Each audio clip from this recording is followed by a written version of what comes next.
Hello everyone, welcome to feel mathematics with Ajeeb. I hope you doing well. उम्मीद करता हूँ आप सब लोग बड़े अच्छे और शानदार होंगे और साथ में आप लोगों की तैयारी बहुत अच्छी चल रही होगी। बेटा, तुम लोगों को पता है कि हमने सी आर क्वेश्चन की थ्योरी ऑलरेडी डिस्कस कर रखी है। आपको बहुत जल्दी इस चैनल पे सी आर की वीडियो देखने को मिल जाएगी। और साथ ही साथ में हमने उससे कुछ क्वेश्चन प्रैक्टिस किए। आज हम थोड़े से और क्वेश्चन प्रैक्टिस करेंगे, जिससे हमारा ये टॉपिक बिल्कुल क्रिस्टल क्लियर हो जाए और आपको इससे ज़्यादा से ज़्यादा बेनिफिट मिल सके। वो बेनिफिट कब मिलेगा तुम लोगों को? वो तभी मिल सकता है जब तुम इन क्वेश्चंस को जो मैंने थ्योरी तुम्हें पढ़ाई है, उस थ्योरी की बात तुम जब इन क्वेश्चंस को लगाना शुरू करोगे और साथ में थ्योरी का प्रॉपर यूज़ करोगे, तो तुम देखना तुम्हारे जो लेक्चर है या तुम्हारी जो कॉन्फिडेंस है वो धीरे धीरे कैसे बूस्ट होता है। ठीक है, स्टार्ट करते हैं। This is our first question. ठीक है, आ जाइए। तो सबसे पहले हमने रीमान इक्वेशन पढ़ी थी। हमें पता है कि सी आर इक्वेशन क्या होती है। सी आर इक्वेशन हमारे पास वो इक्वेशन होती है जो u x plus v y and जो हमारे पास u y is equal negative time of v x को सपोर्ट करती है। अगर ये दोनों इक्वल हो जाती हैं तब हम कहते हैं कि हमारे पास कोई सी आर इक्वेशन सेटिस्फाई हो रही है। तो एक बात मैं याद रखना कि जब ई रेस पर जेड आता है ना, ई रेस पर Z by the way this is the entire function. नहीं पता है हमें नहीं पता है। ये एक पोलिनोमियल होती है। Polynomial everywhere continuous and differentiable होती है। डेफिनेटली बन जाएगा, कॉस जेड भी बन जाएगा। बचा मोड जेड बार। क्यों? क्योंकि हमने एक और चीज़ पढ़ी थी कि जब हमारे पास मोड जेड मतलब एफ का जब जेड बार किया जाए, अगर ये जीरो शो ना करे तो ये फंक्शन कभी भी सी आर सेटिस्फाई नहीं करता है। जब मैंने इसका डेरिवेटिव मुझे वन मिला, ये नॉट इक्वल टू जीरो आ रहा है, मतलब मुझे इक्वल टू जीरो चाहिए था। इट मीन्स ये फंक्शन क्या हुआ? नॉट डिफरेंशिएबल हुआ। फंक्शन क्या हुआ? नॉट डिफरेंशिएबल हुआ। ठीक है, फंक्शन इज नॉट डिफरेंशिएबल। दूसरी बात, अगर तुमने बाकी सबको चेक करना है बेटा, बड़े आराम से चेक कर सकते हो। ये कभी भी पोलिनोमियल को चेक मत करना। पोलिनोमियल हमेशा हमारे पास क्या बनती हैं? पॉलिनोमियल हमारे पास हमेशा डिफरेंशिएबल बनती हैं। और सिमिलर साइन कॉस थीटा भी हमारे पास क्या है? एक अगर तुमने कभी देखी होगी तो ये भी क्या बनाती है हमारे पास? एक पोलिनोमियल बनाती है ना, cos one minus z square upon two factorial plus z cube upon four upon four factorial. ये क्या है? एक पॉलिनोमियल बन रही है। और पॉलिनोमियल हमेशा हमारे पास क्या होती है? पॉलिनोमियल हमारे पास हमेशा कंटिन्यूस एंड डिफरेंशिएबल होती है। ई रेस पर जेड क्या होगी? One plus Z square upon two factorial plus Z three upon three factorial. ये क्या है? ये सारी की सारी पॉलिनोमियल्स हैं। ये हमारे पास क्या बनती हैं? ये हमारे पास बनती हैं continuous and differential over C. Over C का मतलब क्या हुआ? ये सारे तीनों क्या हैं? ये तीनों हैं इंटायर फंक्शन। इंटायर मतलब होता है पूरे के पूरे कॉम्प्लेक्स प्लेन में कंटिन्यूस भी हैं और ये डिफरेंशिएबल भी हैं। कंटिन्यूस के साथ साथ ये डिफरेंशिएबल भी हैं बेटा। आइए अब नेक्स्ट करते हैं। अब हमें कहा कि अगर हमारे पास कोई भी फंक्शन एनालिटिक हो जाता है तो if and only it satisfied. तो हमें इस बात का पता है कि अगर हमारे पास कोई भी फंक्शन एनालिटिक बन जाएगा तो उसको सी आर सेटिस्फाई करनी ही पड़ेगी, है ना। उसको सी आर सेटिस्फाई करनी पड़ेगी। तो सी आर के लिए क्या करना पड़ता है? एक तो हमारे पास ये चीज़ होती है कि u x is equal to v y, u x is equal to v y and v y is equal to negative time of u x. ये हमारे पास दो कंडीशन होती है जो हमें पता होनी चाहिए।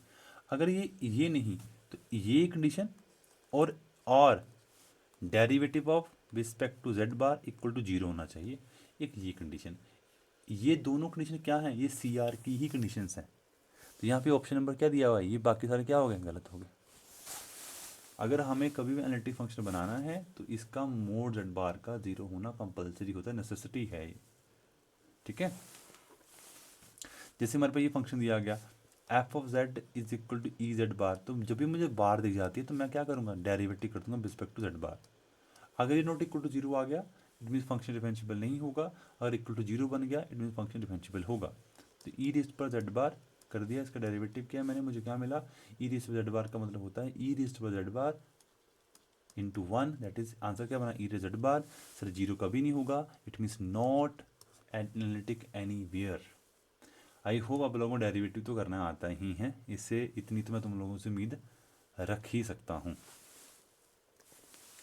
जैसे हमारे पास बोला गया कि अगर u x is equal to b y हो जाए and v u y is equal to negative time v of x हो जाए, एफ ऑफ जेड तुम्हें दिया हुआ है, इट मीन्स इस बात का मतलब क्या है, इस बात का सिंपल एंड क्रिस्टल क्लियर मतलब होता है कि ये सी आर इक्वेशन है। क्या सी आर इक्वेशन ही हमें बता देती है कि हमारे पास फंक्शन एनालिटिक होगा कि वो होगा? हमारे पास सी आर ही नहीं बता पाती, सी आर के साथ हमारे पास u x v y u v x u y ये सारे एग्जिस्ट भी करने चाहिए और कंटिन्यूस भी होने चाहिए, तो ये चीज़ तो हमें प्रॉपर नहीं बता पाती। ठीक है, तो इसलिए एनालिटिक फंक्शन हो ये कंपलसरी नहीं होता। सी आर हमें सिर्फ डिफरेंशियबिलिटी भी बताती है, बट अगर उसके साथ u x v y v x and u y ये एग्जिस्ट करें और कंटिन्यूस हों, इन दोनों की कंडीशन मिला के हमें क्या मिलती है, एक एनालिटिसिटी और डिफरेंशियल मिलता है ओवर आर। क्या मिलता है? डिफरेंशियल मिलता है ओवर आर। ये हमें पता होना चाहिए अच्छे से। तो हम यहाँ पे प्रॉपर कंडीशन नहीं है तो हम इस बात को नहीं कह सकते। रियल होगा कंफर्म नहीं, कांस्टेंट होगा कंफर्म नहीं। हार्मोनिक क्या चीज़ होती है? हार्मोनिक का मतलब होता है u x x plus u y y is equal to zero, और b x b y y equal to zero. या तो ये ट्रू हो या तो ये ट्रू हो। तो हमें पता है, हम बड़े आराम से निकाल सकते हैं कि हमें क्या दिया गया, u x is equal to v y and u y is equal to negative time के वी एक्स। अगर मैंने इसको एक्स का डेरिवेटिव किया तो क्या बनेगा, यू एक्स एक्स, ये क्या बनेगा, यू बी वाई एक्स। अब इसको हमने किसका डेरिवेटिव किया, हमने वाई के साथ डेरिवेटिव किया, तो मुझे यू वाई वाई मिला और नेगेटिव वी एक्स वाई मिला। तो बेटा जी ये दोनों क्या होते हैं, सेम होते हैं, इनमें कोई डिफरेंस नहीं होता, इनमें कोई डिफरेंस नहीं होता। इट मीन्स ये क्या बना, यू एक्स एक्स, ये क्या है माइनस यू, सॉरी ये क्या है, ये दोनों सेम है तो मैं नेगेटिव कर दिया इसको, negative time u y y है सर। क्या बना, ये u x x plus u y y is equal to zero. बन रहा है कि नहीं बन रहा है? ये बन रहा है, साथ साथ में b x x plus b y y भी ज़ीरो इसी तरह से बनेगा बेटा। ठीक है, ये क्या है, ये हार्मोनिक है। क्या है ये? हार्मोनिक है। जैसे हमारे पास ये फंक्शन आया, आई थिंक ये फंक्शन हमने ऑलरेडी डिस्कस कर रखा है कि इस फंक्शन को हम कैसे लिख सकते हैं, मोड जेड स्केयर को हम जेड जेड बार भी लिखते हैं। हमें पता है कि जब भी हम इसका मोड जेड बार लेते हैं, इट मीन जब डेरिवेटिव लेते हैं रिस्पेक्ट टू जेड बार, इस बात का मतलब होता है कि ये बनेगा जेड। अब इसका जीरो होना कंपलसरी होता है, जीरो कब बनेगा, जब तुम्हारा जेड जीरो होगा। मतलब ये फंक्शन कहाँ पे डिफरेंशिएबल है, ये फंक्शन सिर्फ ओनली एक पॉइंट पे डिफरेंशिएबल होगा जहाँ पे फंक्शन जीरो बन रहा है। बट हमें पता है कि किसी फंक्शन को अगर एनालिटिक बनाना हो तो वो जीरो पे नहीं, जीरो की पूरी नेबरहुड पे भी डिफरेंशिएबल होना चाहिए। सर ये बात गलत, ये गलत, ये गलत, नॉट एनालिटिक। डिफरेंशिएबल तो है एग्जैक्ट ओनली वन पॉइंट पे, बट एनालिटिक नहीं है। एनालिटिक बनने के लिए उसको जीरो की नेबरहुड के अराउंड भी डिफरेंशिएबल होना कंपलसरी होता है। कहता नेसेसरी एंड सफिशिएंट कंडीशन क्या है एफ ऑफ जेड की एनालिटिक फंक्शंस के लिए?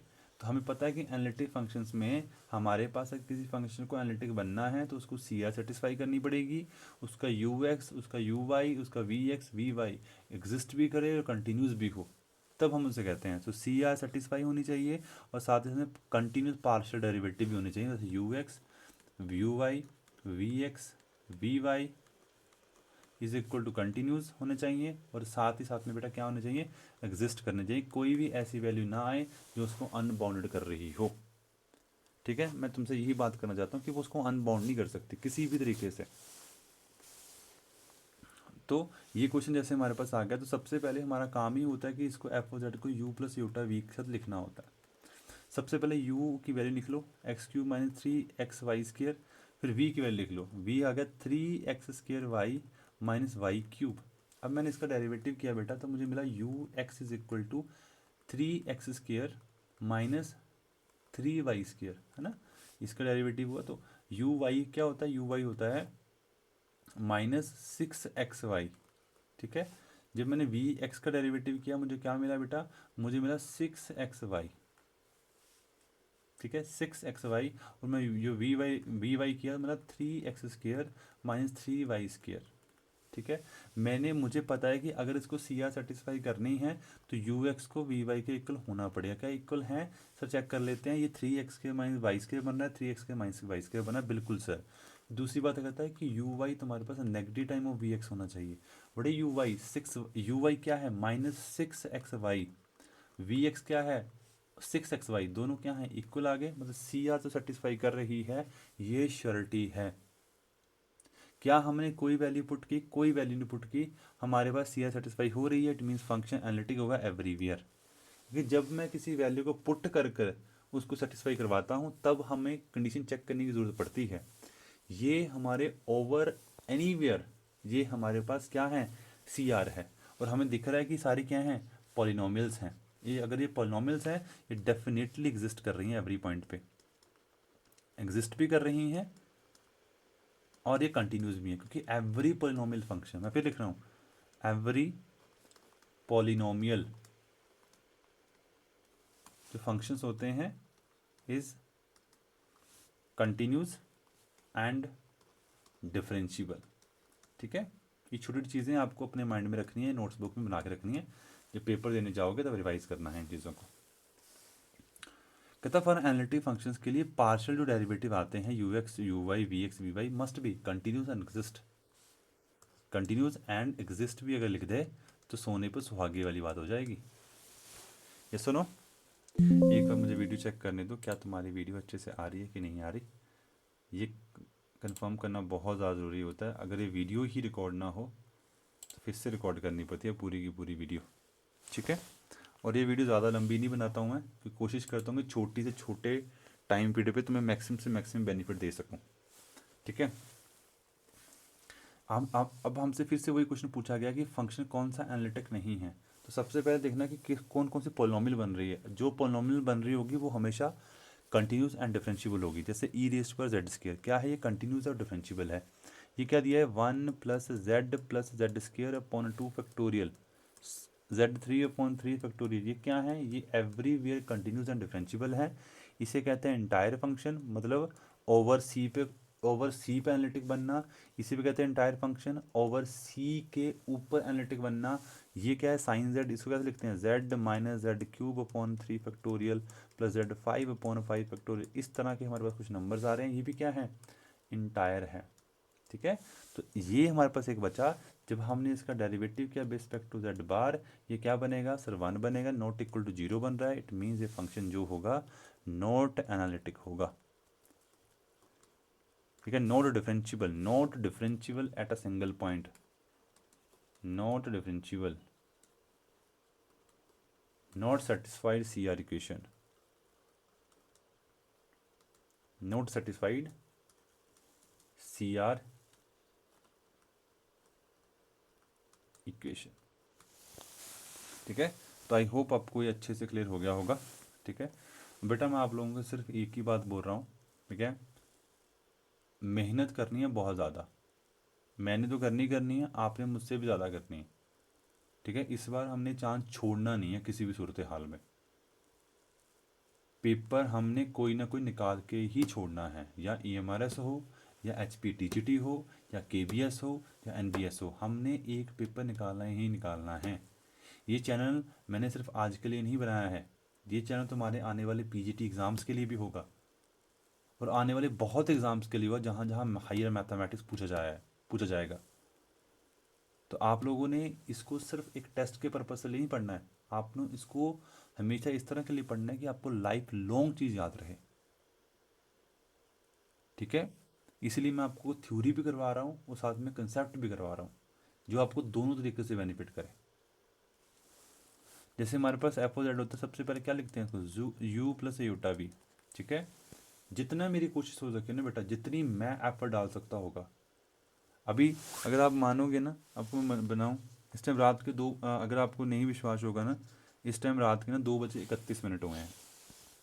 ठीक है, तो मैं आपके लिए वीडियो इसलिए बना रहा हूँ क्योंकि मेरे पास सिर्फ रात का ही टाइम होता है जब मैं वीडियोस बना सकता हूँ, और मैं बहुत कोशिश करता हूँ कि आपके लिए मैं अच्छी से अच्छी वीडियोस बनाऊँ। ठीक है, तो प्लीज़ आप लोगों ने मैक्सिमम एफर्ट डालना है इस बार। ठीक है, अगर मैं तुम्हारे लिए मेहनत कर रहा हूँ, तुम लोगों ने मेरे लिए मेहनत करनी है, और तुम लोगों ने मेरे लिए रिजल्ट लेके आने हैं। ठीक है, u प्लस योटा वी है, what is u is nothing but u is equal to x square है, v हमारे पास वाई स्केयर है। तो सबसे पहले यू एक्स करेंगे, that is 2x, u y 0, v x 0 and v y is equal to y. Sir क्या u x is equal to v y है? Sir 2x is equal to 2y आ रहा है। ये तभी हो सकता है जब x y के इक्वल होगा, अदरवाइज ये पॉसिबिलिटी सर नहीं है। बात तो ठीक है। क्या सर क्या u y is equal negative time v of x है? हाँ जी सर, 0 इज इक्वल 0 है, इसमें तो कोई दिक्कत है ही नहीं। बट बाकी जो सेटिस्फाई करेगा वो क्या है, जब एक्स वाई के इक्वल आएगा, जब एक्स वाई के इक्वल आएगा तब की बात कर रहे हैं। मतलब फंक्शन क्या होगा एनालिटिक हो कब, जब फॉर एक्स किसके इक्वल हो जाए, वाई के इक्वल हो जाए बेटा, तभी हमारे पास कोई फंक्शन एनालिटिक हो सकता है, अदरवाइज नहीं। ठीक है, तो सी आर इक्वेशन हमारे पास कैसी रहेगी? सी आर इक्वेशन का फ़ायदा क्या है? सी आर इक्वेशन एक नेसेसरी एंड सफिशिएंट कंडीशन है डिफरेंशिएबिलिटी के लिए। जब सी आर इक्वेशन आती है तो सी आर कहती है कि u x, u y, v x, v y exist करने चाहिए और सी आर सेटिस्फाई होना चाहिए। ये है नेसेसरी कंडीशन। ठीक है, सी डबल आएगा, नेसेसरी कंडीशन होती है ये। उसके बाद कहता है सफिशिएंट में, सफिशिएंट में कहता है कि हमारे पास सी आर सेटिस्फाई होनी चाहिए, ये तो सेटिस्फाई होनी ही चाहिए। साथ में u x, u y, v x, v y क्या होने चाहिए, कंटिन्यूस होने चाहिए। ये दोनों कंडीशन को सेटिस्फाई करती हैं तब हमारे पास कोई फंक्शन डिफरेंशिएबल होता है ऑन आर पे, मतलब on not only on R, everywhere on the domain. ठीक है, यहाँ पे लिखा है necessary and sufficient condition with continuous partial derivatives. तो चीज़ें आपको मेंशन इसलिए करवा रहा हूँ कि यहीं से तुम्हें क्वेश्चन पेपर में देखने को मिल सकते हैं। एफ ऑफ जेड दिया गया Z Z bar, F of Z दिया गया जेड जेड बार। हम क्या करेंगे सर, हमारे पास सिंपल है, हमने इसको डेरिवेटिव करना है रिस्पेक्ट टू जेड बार। हमें क्या मिलेगा, जेड मिलेगा ओनली। अब अगर जेड मिलेगा तो ऑब्वियसली बात है क्वेश्चन तो वहीं पे खत्म हो गया। बाय द वे जेड मिलेगा, जेड इज इक्वल टू 0। अब ये सिर्फ 0 कब बनेगा, जब जेड 0 है। अब यहाँ पे जब यहाँ पे जेड जेड मेंशन किया गया है, यहाँ पे जेड 0 मेंशन नहीं किया गया है, इट मीन्स ये फंक्शन डिफरेंशिएबल नहीं हो सकता अपनी कंडीशन पे। ठीक है, अगर ये डिफरेंशिएबल होता, अगर हमसे 0 पे पूछा जाता तो हम कहते, अगर तुमसे ऐसा पूछ रहा है ना वो ऐसे, तब तुम इसका कहते आंसर 0 आ रहा है, अदरवाइज तुम इन चीज़ों को नहीं कह सकते। ठीक है, डज नॉट एग्जिस्ट इसका आंसर रहेगा। log z एनालिटिक फंक्शन है कि नहीं? सर log z कभी एनालिटिक फंक्शन नहीं होता। वाई, बिकॉज log 0 पे हमें क्या मिलेगा, माइनस के इन्फिनिटी। फंक्शन कंटिन्यूस ही नहीं है, अनडिफाइंड बन रहा है, कहाँ पे, 0 पे। क्या इसके अलावा, हाँ जी सर इसके अलावा पक्का होगा। कैसे, log z क्या क्या होता है, व्हाट इज log z, किस किस को पता है log z की वैल्यूज? बेटा मज़ा आ जाता है जब चीज़ें बंदे को आती हो ना, चीज़ें बहुत मज़ा आता है पढ़ने का। अगर तुमने चीज़ें बना दी ना बेटा, लिटरली बोल रहा हूँ बहुत मज़ा आएगा तुम्हें। चलो तुम्हारे लिए होमवर्क क्वेश्चन है, सोचना है इस क्वेश्चन को आराम से बैठ के, क्यों नहीं होगा ये, होगा तो किस पॉइंट्स पे होगा। ठीक है, ये छोटी छोटी चीज़ें हैं पर इंटरेस्टिंग बहुत है। ठीक है, हमारा माइंड ओपन करती हैं ये। अब तुम्हें हर कंडीशन का पता है, अभी ऐसा तो नहीं तुम्हें पता नहीं कि एनालिटिक फंक्शन क्या होते हैं, सबको पता है, अब अच्छे समझ चुके तुम सब लोग। अब ये फंक्शन है, एनालिटिक हो सकता है, कभी नहीं हो सकता, क्योंकि हमारे पास एनालिटिक फंक्शन होने के लिए भाई साहब को कभी भी वो अनडिफाइंड नहीं हो सकता अपने डोमेन पे। तो ये तो वही कभी हो ही नहीं सकता, एवरीवेयर कभी आंसर आ ही नहीं सकता। नोवेयर चेक करने के लिए हमें सिंपल एक काम करना होता है, इसको पहले हमें अच्छे चेक करना है कि 1/z दिया हुआ है, क्या मैं 1/z को 1 + x + योटा लिख दूँ? हमें पता है कि कॉम्प्लेक्स नंबर कभी डिनोमिनेटर का पार्ट नहीं हो सकता। तो हम यहाँ पे क्या लिखेंगे, यहाँ लिखेंगे हमारे पास x + iota y into x minus iota y upon x minus iota y. ये क्या बनेगा, x minus k iota y upon x square plus y square बनेगा। ये बना x upon x square plus y square plus minus k iota of x square plus y square. अगर तुम notice करोगे ये वाला पार्ट क्या है हमारे पास, व्हाट इज दिस पार्ट, बोलो।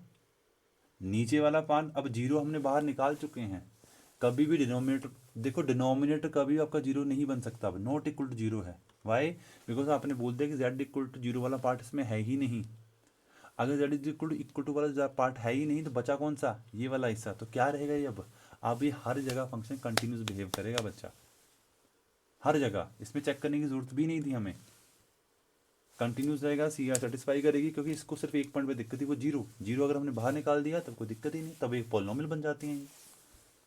तब क्या है, ये पॉलिनोमियल्स हैं, पॉलिनोमियल हमेशा क्या होते हैं, कंटिन्यूस एंड डिफरेंशिएबल। जैसे हमें पूछा गया कि f of z is equal to sine z bar, है ना, तो एफ ऑफ जेड क्या है, साइन जेड बार, तो अगर हम इसका डेरिवेटिव करें रिस्पेक्ट टू जेड बार तो हमें क्या मिलेगा, कॉस जेड बार और डेरिवेटिव ऑफ दिस वन, ये क्या बना, कोस जेड बार। सर जी ये जीरो नहीं है, दिस इज नॉट जीरो, ये अगर जीरो होता तभी हम इसकी बात बोलते, कॉस जेड जीरो नहीं है यहाँ पे, एवरीवेयर गलत बात, ओनली एट जीरो गलत बात,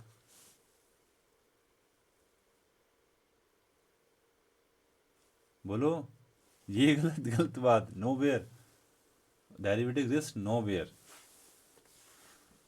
ठीक है, जैसे हमारे भाई ये क्वेश्चन है, वही काम करना है, बार दिख गया ना तो मोड पॉइंट जेड बार करेंगे सिंपली, ये तो जीरो है, ये क्या है वन, कभी नहीं होगा सर, नो वेयर, सिंपल, एक एक सेकंड में आंसर आते हैं बेटा, अगर तुम्हारा कंसेप्ट अच्छे से क्लियर हो जाए तो। ठीक है, अब ये कुछ क्वेश्चन हमारे होमवर्क के लिए, जैसे ये क्वेश्चन रहा क्वेश्चन नंबर 2, ठीक है, और this is another one, okay, question number 3, ये तुम्हारे बेटा होमवर्क क्वेश्चन हैं, ठीक है, आई थिंक इसके तुम्हें ये करवा देता हूँ मैं, क्वेश्चन पेंडिंग है अभी। एफ ऑफ जेड को रियल जेड का मतलब क्या होता है, तो जब जेड लिखा जाता है, जेड का मतलब क्या होता है, एक्स प्लस योटा वाई, तो रियल का मतलब क्या हुआ, ओनली एक्स, और इमेजिनरी का मतलब क्या होता है, ओनली वाई। हमें क्या दिया है, रियल जेड, तो एफ ऑफ जेड क्या है, रियल जेड के इक्वल, मतलब एक्स के इक्वल।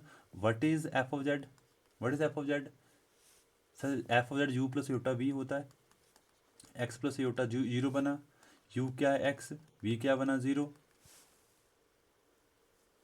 समझ रहे हो कि नहीं समझ रहे हो, हाँ, यू एक्स क्या आएगा वन, वी एक्स क्या आएगा ज़ीरो, यू वाई क्या बनेगा ज़ीरो, वी वाई क्या बनेगा ज़ीरो। क्या यू एक्स कभी वी वाई के इक्वल आ पाएगा, सर कभी भी नहीं आ पाएगा, क्या बनेगा, डज नॉट एग्जिस्ट एनीवेयर। ठीक है, यहाँ पे इक्वालिटी ही नहीं आ रही, वहाँ जहाँ सी आर ही सेटिस्फाई नहीं हो रही, वहाँ पे डिफरेंशिएबिलिटी की बात तो कहाँ की जाएगी। पहले भाई सी आर सेटिस्फाई करो, फिर u x u y v x v y को एग्जिस्ट करवाओ, कंटिन्यूस बनाओ, तो डिफरेंशिएबिलिटी की बात करो हमसे आके। तुम लोगों को तो, हाँ, तुम लोग तो उसको एग्जिस्ट ही नहीं करवा पा रहे हो। ठीक है, तुम देख रहे हो सर बार बार माइक देख रहे हैं, मैं कब माइक कभी बंद ना हो जाए। ठीक है, तो क्या ही फ़ायदा होगा इतनी वीडियोस बनाने का। ठीक है, ये तुम होमवर्क में करोगे, this is homework part. Question number डाल लेना, मेरे को क्वेश्चन नंबर 4 होगा ये। ठीक है, question number 4 I think pending part है तुम्हारा ये।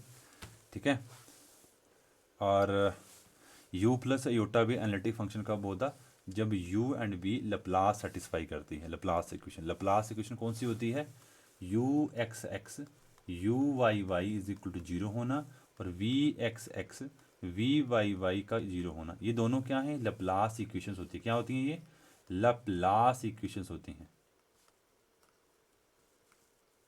ठीक है, लप्लास इक्वेशंस होती हैं।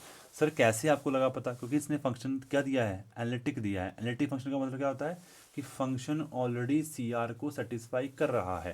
अगर वो सी आर को सेटिस्फाई कर रहा है तो मतलब वो यू एक्स तुम्हारा होगा वी वाई, और तुम्हारा जो वी वाई यू वाई होगा वो negative time of v x होगा। जब मैंने इसका डेरिवेटिव किया रिस्पेक्ट टू एक्स, ये यू एक्स एक्स बनेगा, वी वाई एक्स बनेगा। जब मैंने इसका डेरिवेटिव किया रिस्पेक्ट टू वाई, ये वाई वाई बनेगा और negative time of x y बनेगा। वी एक्स वाई और वी वाई एक्स दोनों सेम होते हैं, इसमें कोई डिफरेंस नहीं होता। इट मीन्स मैं अगर इसको रिप्लेस करूं तो मैं क्या इसको ऐसा रिप्लेस कर सकता हूं, कैसे, negative time of u y y बिल्कुल रिप्लेस कर सकते हैं हम। तो क्या बनेगा, u x x plus u y y is equal to zero. ये क्या बन गई, एक लप्लास इक्वेशन, लप्लास ही इक्वेशन इसका आंसर होता है। The Laplace equation in two variable, Laplace equation two variable का मतलब क्या हुआ ये। सो आई होप बच्चा पार्टी आप लोगों को इस पूरे क्वेश्चन की सीरीज़ में बहुत मज़ा आया होगा, और मैं तुम लोगों से सिर्फ एक ही उम्मीद करता हूँ, तुम लोगों का बहुत अच्छे से ये कंसेप्ट क्लियर हुआ होगा। अगर हुआ है तो प्लीज़ इस चैनल को सब्सक्राइब करना और वीडियो को लाइक भी करना, और प्लीज़ कमेंट लिखना मत भूला करें। जितने आप कमेंट लिखोगे उससे क्या होता है कि मुझे एक पुश मिलता है कि और अच्छी वीडियोस बनानी है बच्चों के लिए। तो प्लीज़ कंटेंट मेंशन किया करो, जो तुम्हें लेक्चर देने होंगे, जो तुम लेक्चर चाहते हो मुझसे, वो डेफिनेटली तुम्हें डिलीवर किए जाएंगे बहुत जल्दी। तो bye bye guys, take care, पढ़ते रहो और इसी तरह से पढ़ते रहो, और प्लीज़ इतनी मेहनत करनी है कि तुम लोगों ने मुझे रिजल्ट देने हैं इस बार। ठीक है, bye bye, take care, good night.